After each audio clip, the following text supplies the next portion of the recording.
মন্ত্ৰীবৰ মহাৰাজ কওকচোন মোৰ ৰাজ্যৰ খবৰ আছেনে কুশলে মোৰ সমগ্ৰ প্ৰজাগণে হৈছে নেকি মাৰি মৰক দুৰ্ভিক্ষ মোৰ প্ৰজাৰ মাজত মহাৰাজ মন্ত্ৰীবৰ আপোনাৰ সু আৰু শুদ্ধিক আশাৰত আজি দাবিৰৰ প্ৰজাই কৰিছে আনন্দৰ জীৱন যাপন হোৱা নাই কতো মাৰি মৰক মহাৰাজ বাৰু মন্ত্ৰীবৰ মহাৰাজ কওকচোন মোৰ সামৰিক বাহিনীৰ কথা আছেনে প্ৰস্তুত হৈ সকলো সামৰিক শক্তি আহে যদি কোনোজন মোৰ ৰাজ্য আক্ৰমণৰ হেতু আছেনে মোৰ সামৰিক শক্তি প্ৰস্তুত হৈ সেই শক্তি ৰোধ কৰিবৰ বাবে আছে মহাৰাজ সকলো সকলো সুকলমে আছে মহাৰাজ দাবিৰৰ সামৰিক শক্তি অপ্ৰতিৰোধ মহাৰাজ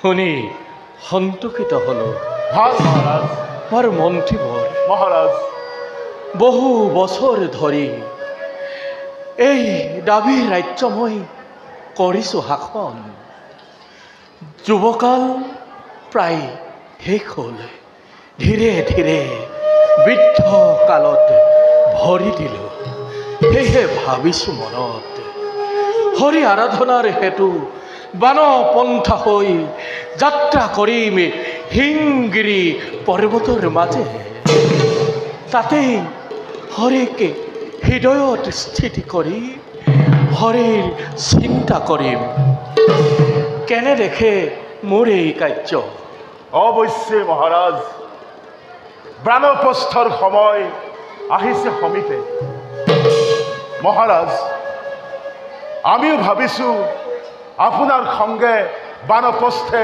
কৰিম গমন। নাই মন্ত্ৰীবৰ, মহাৰাজ আপুনি যদি ৰাজ্য ত্যাগ কৰি বানপন্থে হয় তেন্তে এই ৰাজ্য নিয়ন্ত্ৰণ কোনে কৰিব? আপোনাৰ দৰে সুমন্ত্ৰণাদায়ক নাথাকে যদি মোৰ ৰাজ্যত, এই ৰাজ্যৰ প্ৰজাৰ মাজত হাহাকাৰৰ সৃষ্টি হ'ব। সেয়েহে মন্ত্ৰীবৰ, মহাৰাজ বানপন্থৰ কথা মনৰ পৰা ত্যাগ কৰক। শুনক মন্ত্ৰীবৰ, মহাৰাজ অহা শুক্ল দ্বিতীয়ত মই মোৰ পুত্ৰক ৰাজ অভিষেক কৰি যাত্ৰা কৰিম হিমগিৰিৰ দিশে। এতিয়া বলক যাত্ৰাৰ আয়োজন কৰোঁ আৰু পুত্ৰ অভিষেকৰ সকলো কাৰ্য আপোনাৰ ওপৰতে ন্যস্ত কৰিলোঁ। ভাল মহাৰাজ বলক মন্ত্ৰীবৰ, বলক।